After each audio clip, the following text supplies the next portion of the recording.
अस्सलाम वालेकुम नाज़रीन, मैं हूं सोनिया खान। आज हम बात करेंगे पाकिस्तान में तेजी से फैलते इस फितना पर, जिसे बहुत सारे उलमा इकराम तिजाली निज़ाम का इब्तदाई चेहरा करार देते हैं।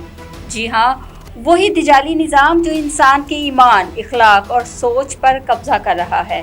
नाज़रीन, तिजाली कुव्वतों का फितना सिर्फ किसी एक शख्स का नहीं, बल्कि ये एक नज़रिया है, एक सोच है और एक तर्ज़ ज़िंदगी है। ये वो सोच है जो हमें ये बावर कराती है कि आज़ादी के नाम पर बेहयाई ठीक है, तरक्की के नाम पर दीन पर समझौता जायज़ है। ये वो नज़रिया है जो मीडिया, इंटरनेट और शोबिस के ज़रिए हमारे घरों में दाखिल हो चुका है। नाज़रीन, हाल ही में वक़ार ज़का के बारे में ऐसी खबरें सामने आई हैं जिन्होंने पूरे मुल्क को चौंका के रख दिया है।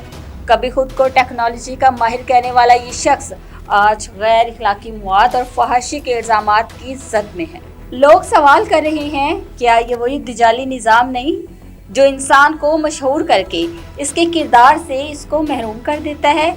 उलमा इकराम कह रहे हैं कि ऐसे किरदार दरअसल नौजवान नस्ल को ईमान से दूर करने के एजेंडे का हिस्सा हैं।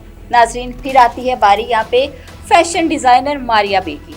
इन्होंने हाल ही में इंकशाफ किया है कि लाहौर में एक खुफिया पार्टी हुई जहां इस्लामी मुल्क होने के बावजूद ऐसी हरकत हुई जिन्हें बयान करना भी मुश्किल है। इन्होंने कहा, ये सब देखकर दिल कांप जाता है कि हम किस सिमत में जा रहे हैं। ये बयान सोशल मीडिया पर वायरल हुआ, मगर अफसोस बहुत से नौजवानों ने इस पर तफरीह के अंदाज में बहस की, जिससे ये जाहिर होता है कि हम फितने को फितना समझना ही छोड़ चुके हैं। सवाल ये है कि इस्लामी जमहूरिया पाकिस्तान में, जहां कुरान और सुन्नत आइन का हिस्सा है, ऐसे वाक़यात क्यों बढ़ रहे हैं? जवाब सीधा है, हमने दीन को रस्म और ईमान को दिखावा बना दिया है। हमारे बच्चे स्क्रीन के गुलाम बन चुके हैं। हमने इस्लामी तरबियत के बजाय सोशल मीडिया की तरबियत शुरू कर दी है। उलमा इकराम बार बार कह रहे हैं, ये तिजाली दौर की तैयारियां हैं। अब ईमान सिर्फ जुबानी नहीं, अमली होना चाहिए। अपने घरों में कुरान की रोशनी को आम करें, बच्चों को हया, ईमान और हदूदे शरीयत सिखाएं, फितना प्रस्त मवाद को फॉलो करने से इनकार करें और याद रखें, तिजाली सिर्फ एक शख्स नहीं, वो एक निज़ाम है। ईमान ही वो हथियार है जो हमें इसके फरेब से बचा सकता है।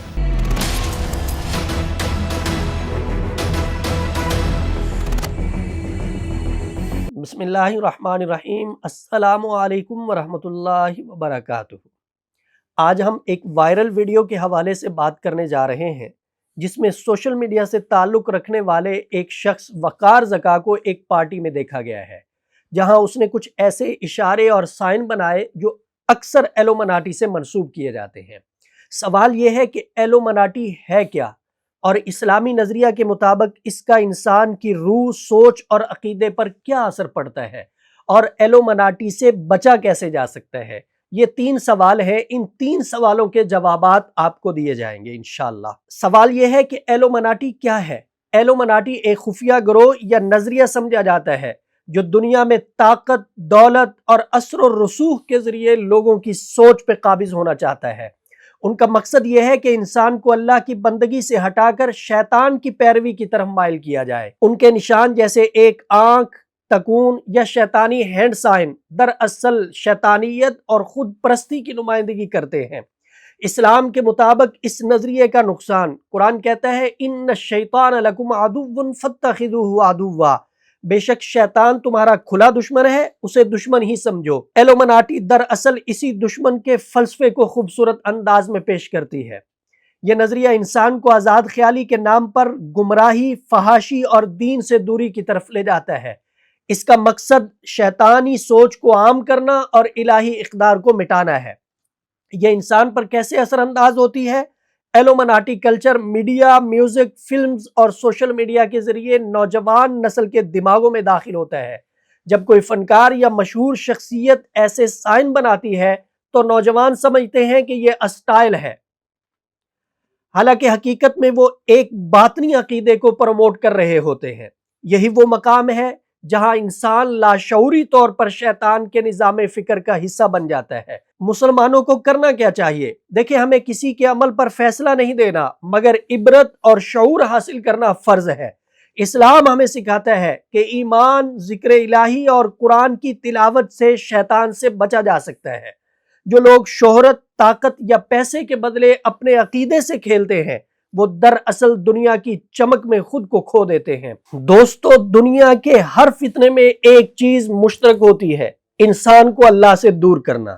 چاہے وہ ایلومناٹی ہو، فحاشی ہو یا جدید نظریات کا جال، سب کا مقصد ایک ہی ہے۔ اس لیے ہوشیار رہیں، اپنے عقیدے، اپنی آنکھوں اور اپنی سوچ کی حفاظت کریں، کیونکہ ایمان ہی اصل دولت ہے۔